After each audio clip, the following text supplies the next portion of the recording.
என்னைக்கான video என்னன்னு உங்களுக்கு தெரிஞ்சிருக்கும். இந்த ரிஜித் குமார் அப்படின்னு சொல்லிக்கிட்டு இருக்க ஒரு நபர் இருக்காரு, LMRன்னு நினைக்கிறேன். ஸோ இந்த ஒரு நபர் வந்து முருக யுகம் திருப்பி வரப்போகுது, குமரிக்கண்டம் ரிட்டர்ன்ஸ்ன்ற மாதிரி நிறைய விஷயம் பேசுறாரு. அதாவது முருக யுகம் அந்த நாஸ்ட்ரோடமஸ் வந்து ஒரு தீர்க்க தரிசனம் சொன்னார், சவுத் இந்தியாவிலேருந்து ஒரு தலைவன் உருவாகும் அப்படின்னு சொல்லிட்டு வந்து ஒரு ஆற்றல் தான் அது வந்து குமரிக்கண்டத்திலேருந்து. அதாவது 3 கடல்கள் சேரக்கூடிய இடம் என்ன, குமரிக்கண்டம். ஸோ அங்கேருந்து வரக்கூடிய அந்த ஆற்றல், அதாவது அந்த யுகம் சேஞ்சஸ் தான் சொல்றாரு. அதாவது ஒரு ஆரா கிரியேட் ஆகும், நெகட்டிவ் ஃபோர்ஸ் இருக்குல்ல, அதே மாதிரி பாசிட்டிவ் ஃபோர்ஸ் உருவாக போகுது, அது முருகனுடைய ஃபோர்ஸ். அந்த ஃபோர்ஸ் மூலியமா தான் பல விஷயங்கள் நடக்க போகுது அப்படின்னு பிளா நிறைய விஷயம் சொல்றாரு. பட் அந்த வீடியோல என்ன இருக்கு அப்படின்னு சொல்லிட்டு பார்த்தேன், ஒரு கடைசி 23 நிமிஷம் வரைக்கும் பார்த்தேன். என்னடா 23 நிமிஷம் வேஸ்டா போச்சு அப்படின்னு யோசிக்கும் போது 23வது நிமிஷத்துலேருந்து எண்டிங்ல வரைக்கும் தான் மெசேஜே இருக்கு. அதை பத்தி தான் இந்த வீடியோல பார்க்க போறோம். வாங்க வீடியோக்குள்ள போகலாம். നമ്മൾ ടാർഗറ്റ് பண்ணுന്നത് India world number 1, world new world order, world order.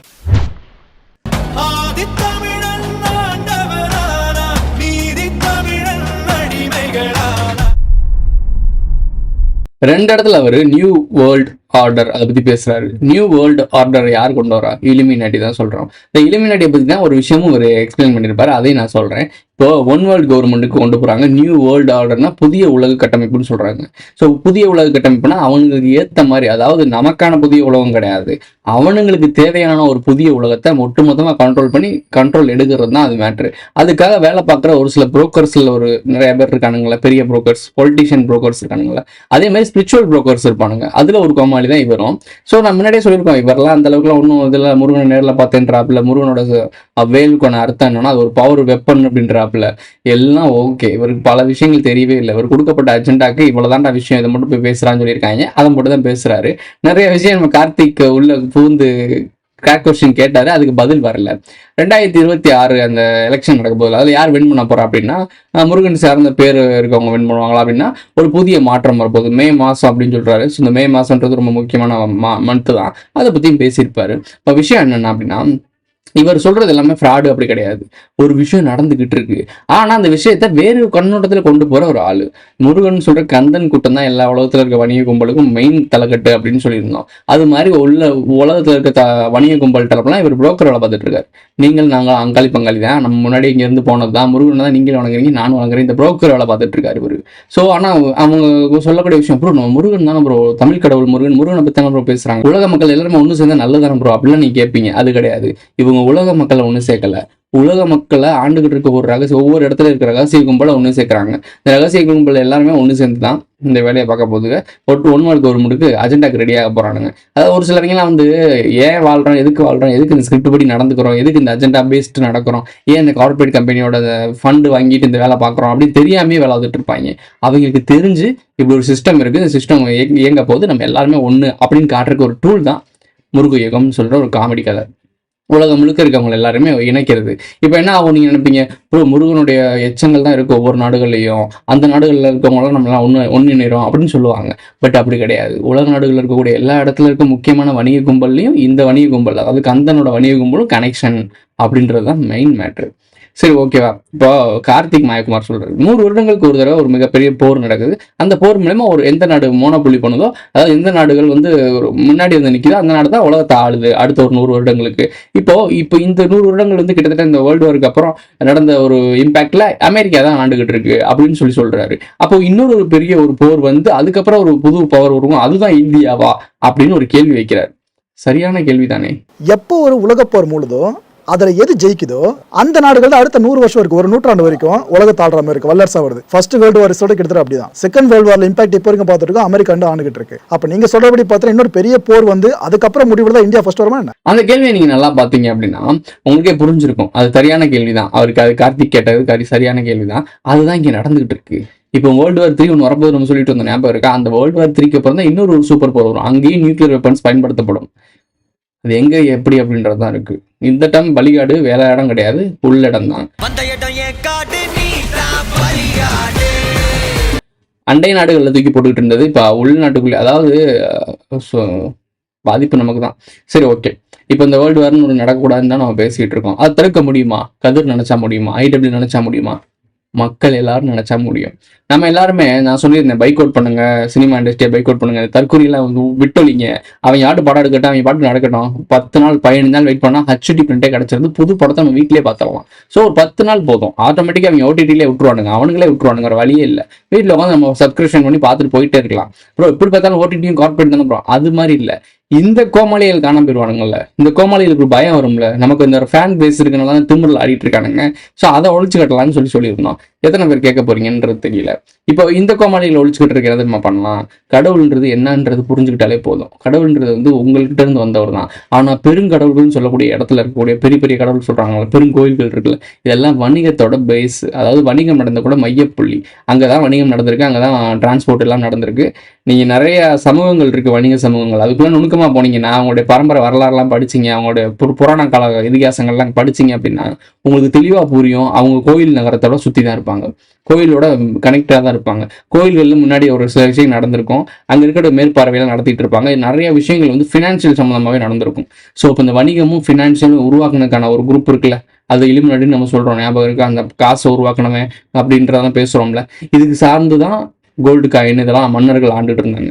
அப்போ இலுமினாட்டின்னு சொல்லக்கூடிய ஒருத்தவன் காசு பணத்தை, இப்ப நம்ம வச்சிருக்க காகித பணத்தை உருவாக்கணும். ஆனா அதுக்கு முன்னாடி கோல்டை வச்சு ட்ரேட் பண்ணிட்டு இருந்தோம்ல, அதை உருவாக்குனது யாரு? அதை பத்தி எவனுமே பேச மாட்டானே. சோழர்களுக்கு நாணயம் இருக்குன்றாங்க, பிரிட்டிஷ் நாணயம் சரி, அது என்னது யூரோப்பிய நாணயங்கள் இருக்குன்னு சொல்றாங்க, ஐரோப்பிய நாணயங்கள் இருக்குன்னு சொல்றாங்க. அதெல்லாம் இங்க இந்த கோயில்ல இருக்குன்றாங்க, பத்மநாத சாமி கோயில்ல இருக்குன்றாங்க, எந்த கோயில் இருக்காங்க, இங்கெல்லாம் எப்படா வந்துச்சு? அப்பயும் ஒரு ட்ரெண்ட் நடந்துட்டு இருக்குல்ல, அப்பயும் ஒரு வணிகம் நடந்துட்டு இருந்துச்சுல, அந்த வணிகம் பண்ணது யாரான்னா அவங்க தான்டா இப்ப மாறு இடத்துல இலுமினாட்டின்னு சொல்லிட்டு ரகசிய கும்பலா ஆண்டுட்டு இருக்கான்னு சொன்னா கேட்க மாட்டேங்காங்க. அவங்கடா உங்களுக்கு ஓரத்தம்னா தமிழ்னு பெருமை பேசுனவங்க எப்படிலாம் வணிகம் பண்ணாங்க, அவங்களும் நம்ம இந்த வேலை தான்டா பார்த்தாங்கன்னு சொன்னா ஏத்துக்க மாட்டுங்க. வேற எவனோ ஒருத்தன் பண்றான், அவ்வளவு தாழ்றான்னு சொன்னா ஆமா ஆமா இலுமினாட்டின்னு பண்ணி சிம்பிளா புரிஞ்சுக்க மாட்டீங்களா, என்ன சொல்றது? சரி, இந்த ரஜித் குமார் அடுத்து பேசின விஷயத்தை கவனிங்க. ആ ഡോളറിന് എவ்வளோ പവർഫുള്ളായെന്ന് അത് தெரியுമല്ലോ. അതിലൊരു ഇലുമിനാറ്റി പവർ വെച്ച് அந்த பவரில் தான் அந்த கேபிட்டல் போல இலுமினாட்டி வேர்ல்டு டிசி ரெடி பண்ணி இது செக் பண்ணி அறியாம். இலுமினாட்டி டிசைன் தான் அது, அப்படி பவர்ஃபுல் ஆயாச்சு. பணம் சம்மந்தப்பட்ட பேசுவோம். நான் சொன்னேன் அந்த டாலர்ஸ் கணக்கு, டாலர் உருவாக்குனது இலுமினாட்டின்ற ரகசிய கும்பல்ன்றது சொல்ல வராப்புல. தெளிவா சொல்லாட்டியும் அரசல் பரசலா அந்த டாலர்ஸாக்கான பணத்தை உருவாக்குனது இலுமினாட்டின்னு சொல்லிட்டாப்புல. அதை வச்சுதான் மையப்படுத்தி உலகத்துல பெட்ரோல் டாலர்னு போயிட்டு இருக்கு. பெட்ரோல் டாலர் பத்தி நம்ம நிறைய டைம் சொல்லிட்டோம், ஒரு ஷார்ட்டா நான் சொல்லிடுவோம். பெட்ரோல் உலகத்துல ஏதோ ஒரு நாடுகள் இருக்கு, அரபு கண்ட்ரிகள் இருக்குன்னு, ஈரானை வச்சுக்குவோம். ஈராக்ல இருக்குல்ல, ஈராக்ல வந்து இப்போ ஒரு ஈராக் இந்த ஏரியால ஒரு பெட்ரோல் கிடங்கு இருக்கு. அங்க இருந்து இப்போ இந்தியாவில் இருக்க நாம வாங்கணும் அப்படின்னா இந்தியனோட மணியை கொடுத்து, இல்ல அந்த ஈராக்ல என்ன மணி யூஸ் பண்றாங்களோ அந்த மணியை இந்தியன் மணியை டிரான்ஸ்ஃபர் பண்ணி நம்ம வாங்கிக்கிறோம் அப்படின்னா ஓகே, ஒரு லாஜிக். ஆனா இவனுங்க என்ன பண்றானுங்க, பெட்ரோல் டாலர்னு ஒன்று உருவாக்கி அமெரிக்கா வந்து அமெரிக்காவோட டாலரை கொடுத்து தான் அந்த பெட்ரோலை இவங்க வாங்கிக்கணும், அந்த எண்ணெயை வாங்கிக்கணும் அப்படின்னு ஒரு டாமினேட் பண்ணிட்டு இருக்கான். இது பேர் தான் பெட்ரோல் டாலர். ஸோ அதை வச்சு தான் நம்ம பேசியிருக்கோம் நிறையா. ஏன் சம்மந்தமேலாம் அமெரிக்கா டாலரில் நம்ம வாங்கணும்? நம்ம பணத்துக்கு ஒரு மரியாதை இருக்குல்ல, நம்ம அதை கொடுத்து வாங்க வேண்டியதானே. எதுக்கு நம்ம அமெரிக்காவுக்கு டிரான்ஸ்ஃபர் பண்ணி டிரான்ஸ்ஃபர்ல இருந்து அவங்க போய் அவங்ககிட்ட இருந்து அமெரிக்கா போய் எதுக்கு இவன் இடையில அந்த புரோக்கர் எதுக்கு? எப்படி அரசியல் அது என்ன சொல்றது, விவசாயிகளுக்கும் கன்சியூமருக்கும் இடையில புரோக்கர் இருக்காங்கல்ல, அந்த மாதிரி இந்த புரோக்கர்ஸ். ஸோ இப்போ இந்த புரோக்கர்ஸ் எல்லாம் தூக்கிட்டோம்னாலே நிறைய விஷயங்கள் போயிடும். அதே மாதிரி தான் மோனோபொலி பண்ற அந்த டாலரை பத்தி பேசியிருப்பாரு. அது மட்டுமா அப்படின்னா இந்தியாவை பத்தி பேசியிருப்பாரு, அதையும் கவனிங்க. நெக்ஸ்ட் May 1 வரை இந்த இந்தியன் ஹிஸ்ட்ரி வேர்ல்டு ஹிஸ்ட்ரியில் நிறைய விஷயங்கள் நடக்கும். இந்தியன் ரொம்ப க்ளோசஸ்ட் கண்ட்രീസിനെ അഗനിസ്റ്റ് ആക്കാൻ ட்ரை பண்ணும். இந்தியா ஃபினான்ஷியல் செட்டப் வந்து வேர்ல்டுல இருந்து நிறைய ஆൾക്കാർ இன்வெஸ்ட் பண்ணிருக்கேன், அது பேக் அவுட் ஆகும் ட்ரை பண்ணோம். இந்தியாவில் இன்வெஸ்ட்மெண்ட் பண்ணியிருப்பானுங்களே, ஏகப்பட்ட கம்பெனிஸை போய் நாங்கள் அந்த கம்பெனி இங்கே கொண்டு வந்து அமெரிக்கால இருந்து ஜப்பான்ல இருந்து இறக்கிருக்கோம்னு சொல்லுவாங்களே. இப்போ கூட நம்ம அப்பா போனா அப்புறம் ஊருக்குலாம் போய் இன்வெஸ்டர்ஸ் எல்லாம் கொண்டு வந்திருக்காங்க. நம்ம ஊர்ல இன்வெஸ்டர்ஸ் கிடையாதா? நம்ம ஊர்ல சுயதொழில் விஷயமே கிடையாதா? நம்ம ஊர் பானைகள், நம்ம ஊர் நொங்கு, பனைமரம் இதெல்லாம் வெளிநாடுகளில் எக்ஸ்போர்ட் பண்ணி வேற லெவல்ல கல்லா கட்டிட்டு இருக்கானுங்க. இதை பண்ண மாட்டானுங்க. இதெல்லாம் அவங்களுக்கு தெரியாதுன்னு கிடையாது, இதெல்லாம் அவங்க யோசிக்கவே கூடாது. இல்லைன்னா அவங்க தண்ணி டேமை திறந்து விடும்போது தட்டோதக்கு தண்ணிக்குள்ள போடுவாங்களா? இந்த அளவுக்கு இருக்கக்கூடிய ஆளை தான் அங்கே உட்கார வச்சிருப்பாங்க. அப்போ எப்படி அவருக்கு தெரியும் இதில் இன்வெஸ்ட்மெண்ட் இருக்கு, இதில் காசு இருக்குன்னு? இந்த பொடி இருக்குல்ல, கோலமாவு இருக்குல்ல, கோலமாவுல தான் காசு வரும்னு சொன்னா அதையும் நம்புவாங்க. ஈஸியா பனை மரத்துல இருந்து இருக்கக்கூடிய ஒரு பனம்பால் அப்படின்னு இருக்குன்னு, அது இயற்கைடா தம்பி அப்படின்னு சொல்லி ஒரு விஷயம் சொன்னோம்னா அதை ஏற்றுக்க மாட்டாங்க. அது சட்ட விரோதம். பனை மரத்தெல்லாம் வெட்டின ஒரு குரூப் தானே இவங்க. அதாவது இந்த பனை மரத்துல இருந்து கல் இறக்கிறாங்கன்னு சொல்லிட்டு ஈவே ராமசாமி நாயக்கர் இருக்கார்ல, அவரோட தோட்டத்துல இருக்க பனை மரம்லாம் வெட்டினாராம். எத்தனையோ 1000 மரத்தை வெட்டினேன்னு சொல்லுவாங்க. கோமாளி கதை.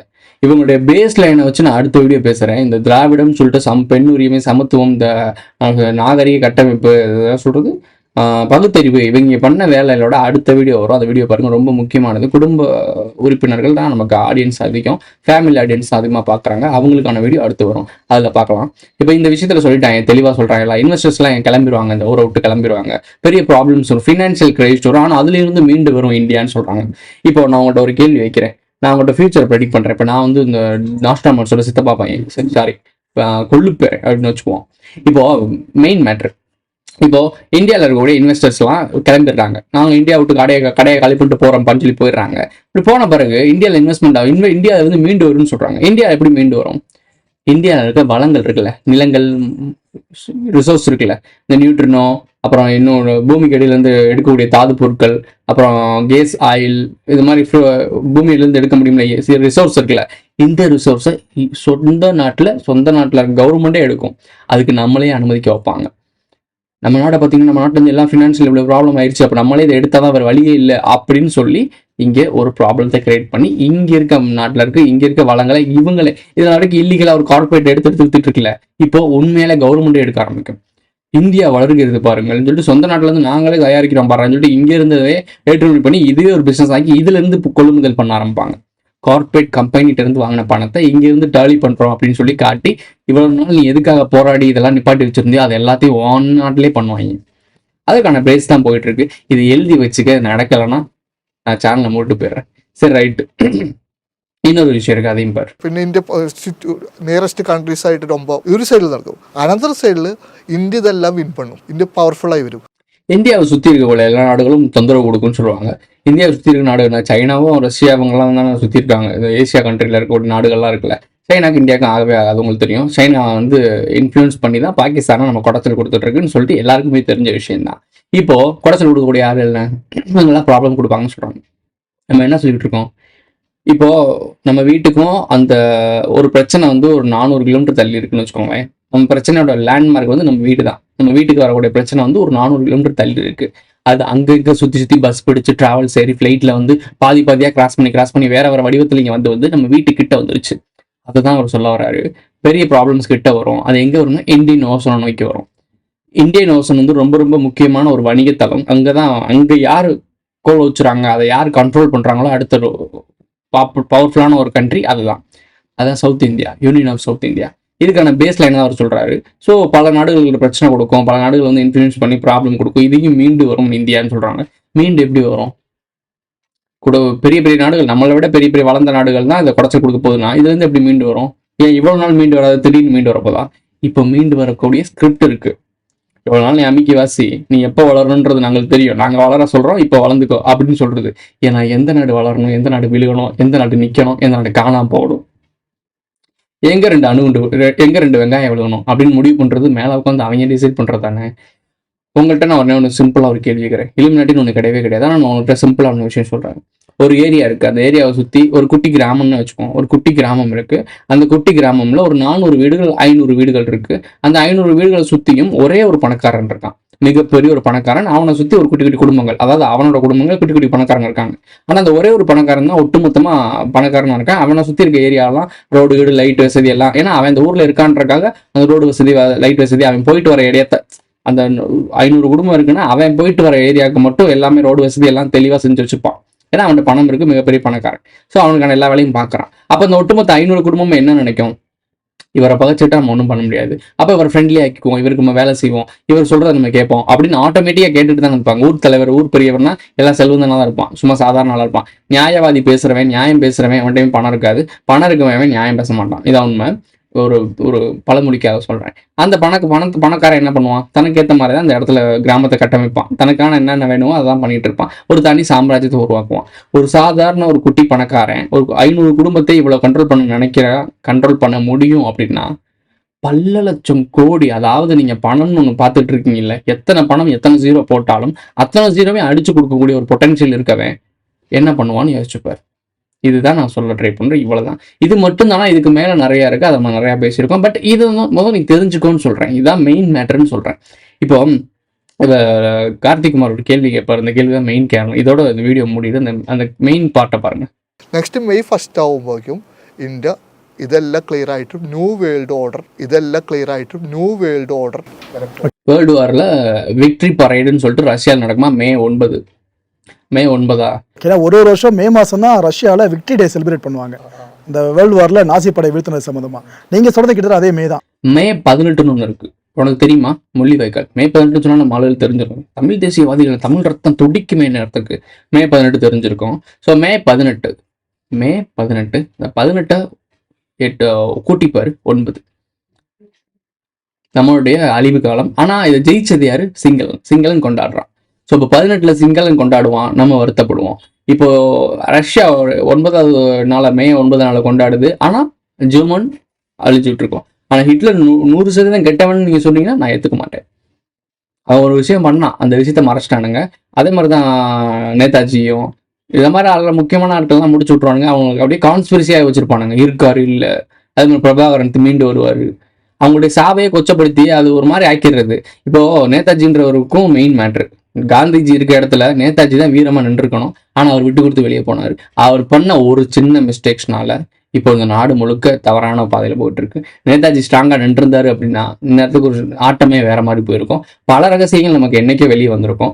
அப்படி விஷயங்கள் தெரிஞ்சனால தான் நேதாஜி அதை ஒரு ஸ்டாண்ட் எடுத்தாரு. இவனை அடிச்சு வரட்டும்ன்றா, அதன் காலில் விழுந்து நம்ம போகக்கூடாதான்னு சொல்லி நினைச்சாரு. இதான லாஜிக். நம்ம வீட்டுக்குள்ள ஒருத்தன் அத்துமீறி உள்ள நுழைகிறான், திருட வரான், கொள்ளையடிக்க வரான், நம்ம வீட்டில் இருக்க ப்ராப்ளம்ஸ் என்னென்னலாம் கொடுமை பண்ண முடியுமோ அதெல்லாம் பண்ண நம்ம வீட்டுக்கு ஒருத்தன் வரான்னா அவன்கிட்ட கெஞ்சி கெதறி அவனை போக வைப்பீங்களா? முடிஞ்சளவு அடிச்சு ஓட விடுறது தானே நம்மளுடைய இது. ஏன்னா என் வீட்டுக்கிட்ட மற்ற மீறி நீ எப்படி அவருன்னு சொல்லி, இதுதான் ஒரு லாஜிக், ஒரு சாதாரண ஒரு லாஜிக். ஒரு எல்லையை விட்டுட்டு இன்னொரு நாய், வேற ஏரியா நாய் வந்து உள்ள இந்த ஏரியாக்குள்ள ஒரு நாய் வந்துச்சுன்னா அந்த நாய் கூட எதிர்த்து சண்டை போடும். ஒரு மனுஷன் என்ன பண்ணுவான்னு யோசிச்சுப்பாரு. இது பேசிக். இந்த பேசிக்கு பண்ண விடாம போய் நக்கி பொழைச்சு அவங்ககிட்ட வாங்கி விடுதலை வாங்கக்கூடாதான்னு சொல்லி நான் சொல்லலை, இவர் சொன்னார், நேதாஜி அவர்கள் சொன்னார். இப்படி வாங்கக்கூடாது, நம்மகிட்ட போராடி தான் வாங்கணும், சண்டை போட்டு தான் வாங்கணும், அதான் நம்ம கரெக்டான வெற்றியா இருக்கும் அப்படின்னு சொல்லி யோசிச்சாரு. இப்போ சும்மா போறவன், சும்மா போராடியே கொடுத்தவனுக்கு அவன் சும்மா கொடுத்துருப்பானா? அதுக்கு தான் நான் காங்கிரஸ்னு ஒரு கட்சியை உள்ள விட்டு போயிருக்கேன். இன்னும் நிறைய இருக்கு, இதெல்லாம் தேடி தெரிஞ்சுக்க. இந்த வீடியோ முடிஞ்சிச்சு. இந்த வீடியோ பிடிச்சிருந்தா லைக் பண்ணுங்க, கமெண்ட் பண்ணுங்க, சப்ஸ்கிரைப் பண்ணுங்க, மறக்காம பெல் ஐகானை போட்டு இதோட ஃப்ரெண்ட்ஸ்லாம் ஷேர் பண்ணுங்க. அடுத்த ஒரு வீடியோ வருது, அது ரொம்ப சென்சிட்டிவான வீடியோ. ஸோ சின்ன குழந்தைங்க பார்க்காதீங்க இந்த வீடியோ, அதை நான் அதில் டிஸ்கிரிப்ஷனில் போட்டுக்கிறேன். அடுத்த ஒரு நல்ல வீடியோவில் சந்திப்போம். கீழே கமெண்ட்டில் உங்களுடைய கருத்துக்களை பகிருங்க. சேனலில் மெம்பர்ஸை ஆட் ஆகணும்னு நினைக்கிறீங்கன்னா சேனல் ஜாயின்ட்ரு ஒரு பட்டன் இருக்கும், ஜாயின் பண்ணி மெம்பர்ஷிப் ஆட் ஆகிக்கோங்க. Super thanks. சூப்பர் சாட்லாம் பண்ணணுன்னா எஸ்ன்ற ஒரு சிம்பிள் இருக்கும், டாலர் சிம்பிள் இருக்கும், அதை தட்டி விடுங்க.